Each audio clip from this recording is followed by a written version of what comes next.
Hi friends. இன்னைக்கு recipe வந்து மடக்கு ரெசிபி பார்க்க போறோம். இது சுருளுன்னு சொல்லுவாங்க. நல்ல மொறு மொறுன்னு ஸ்வீட்டா சாப்பிட்றதுக்கு நல்ல டேஸ்ட்டா இருக்கும். செய்றதும் ஈஸி, டேஸ்ட்டும் அருமையா இருக்கும். இந்த ரெசிபிக்கு 1 கப் மைதா, 1/4 டீஸ்பூன் உப்பு, 2 டேபிள் ஸ்பூன் நெய். நெய்க்கு பதிலா ஆயில் இல்லாட்டினா பட்டர் கூட சேர்த்துக்கலாம். கலருக்காக நான் வந்து மஞ்சள் தூள் 1/4 டீஸ்பூன் சேர்த்துருக்கேன். நீங்க வந்து கேசரி பவுடர் வேணாலும் சேர்த்துக்கலாம். நல்லா முதல்ல இந்த மாரி மிக்ஸ் பண்ணிட்டு கையில உருண்டை பிடிக்கும்போது இந்த மாரி பிடிக்க வரணும். சூப்பரான பதத்தில இருக்கு. இப்ப வந்து கொஞ்சம் கொஞ்சமா தண்ணி ஆட் பண்ணி பெசஞ்சுக்கிறங்க. சப்பாத்தி மாவு பெசையிற மாரியே நல்லா சாஃப்ட்டா பெசஞ்சு ரெடி பண்ணி வச்சுக்கிறங்க. அடுத்து வந்து இதுக்கு சுகர் சிரப்பு ரெடி பண்ணிக்கலாம்.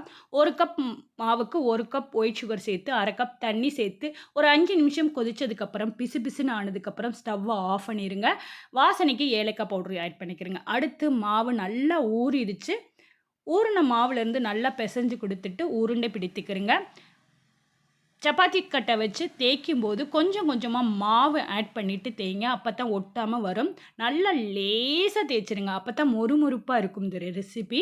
இந்த மாரி 2, 3 லேயர் ரெடி பண்ணி வச்சுக்கிறங்க. நான் வந்து 2 லேயர் ரெடி பண்ணியிருக்கேன். ஆயில் கொஞ்சமா மாவு சேர்த்துட்டு உருட்ட ஆரம்பிங்க. உருட்டும்போது நல்லா இழுத்து இழுத்து உருட்ட ஆரம்பிங்க. ஃபைனலா கொஞ்சமா மாவுல தண்ணி சேர்த்து மிக்ஸ் பண்ணி வச்சிருக்கேன். இந்த மாரி ஒட்டுறதுக்கு யூஸ் பண்ணிக்கலாம்.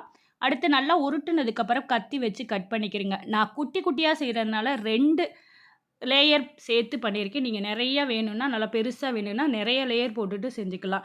குட்டி குட்டியா கட் பண்ணியாச்சு. கட் பண்ணதுக்கப்புறம் 2 ஓரங்களும் லைட்டா அழுத்தி விட்டுக்கிறங்க. அடுத்து ஆயில் நல்லா ஹீட் ஆனதுக்கப்புறம் நல்லா குறைச்சு வச்சுருங்க. அப்பதான் நல்லா டைம் எடுத்து வேகும்போது நல்ல மொறுமொறுப்பா இருக்கும்.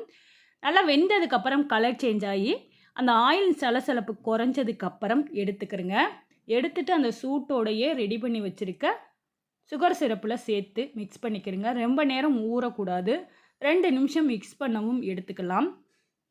இது வந்து ரொம்ப நாள் ஸ்டோர் பண்ணி சாப்பிடவும் டேஸ்ட்டா இருக்கும். நல்லா இனிப்பாவும் இருக்கும். கண்டிப்பா இந்த வீடியோ பார்த்துட்டு இந்த தீபாவளி இந்த சுருள் மடக்கு பூரிய நீங்களும் ட்ரை பண்ணிட்டு உங்களோட ஃபீட்பேக்க நித்திலம் சேனலுக்கு மறக்காம கமெண்ட் பண்ணுங்க. நித்திலம் சேனல்ல இது போல வீடியோ அப்லோட் பண்றது உங்களுக்கு உடனுக்குடன் கிடைக்கணும்னா, பெல் ஐகான அழுத்துனீங்கன்னா நோட்டிஃபிகேஷன்ல நான் அப்லோட் பண்ணக்கூடிய வீடியோ உங்களுக்கு கிடைக்கும்.